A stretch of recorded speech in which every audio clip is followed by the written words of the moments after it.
Share করবো। চলো ভিডিওটা দেখতে থাকো।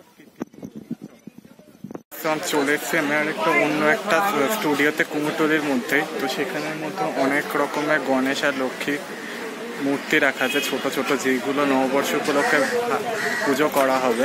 তো সেইগুলো কীরকম রেঞ্জে আছে, প্রাইস কীরকম আছে, সেগুলোই তোমাদের সাথে শেয়ার করবো। তো চলো ভিডিওটা দেখতে থাকো। সেই ছোট ছোট লক্ষ্মী আর গণেশের দাম কত হবে?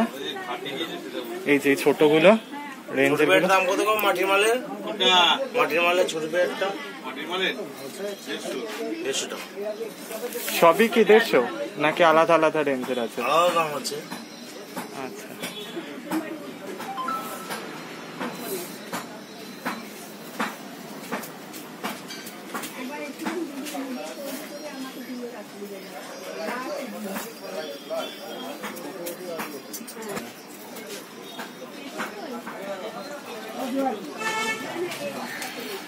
যাওনি।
ওকে সো গাইস, তো কুমোরটুলিতে নববর্ষ উপলক্ষে যে প্রিপারেশনটা ছিল সেটা তোমাদেরকে দেখালাম। আশা করছি তোমাদের খুব ভালো লাগলো ভিডিওটা দেখে। যদি ভিডিওটা ভালো লেগে থাকে তাহলে প্লিজ একটা লাইক করে দিও, বেশি করে শেয়ার করো। চ্যানেলে নতুন হয়ে থাকলে কিন্তু অবশ্যই সাবস্ক্রাইব করে দিও, ওটা মোস্ট ইম্পর্টেন্ট থিং আইসো। আর পাশে থাকা নোটিফিকেশান বেলটা অন করে রেখো, আমার সমস্ত ভিডিও আপডেট ওই নোটিফিকেশান বেলের মাধ্যমে তোমাদের কাছে মোবাইলে খুব দ্রুত তাড়াতাড়ি পৌঁছে যাবে। তো চলো দেখা হচ্ছে পরবর্তী কোনো ইন্টারেস্টিং ভিডিও। ভালো থেকো তোমরা, টাটা, বাই।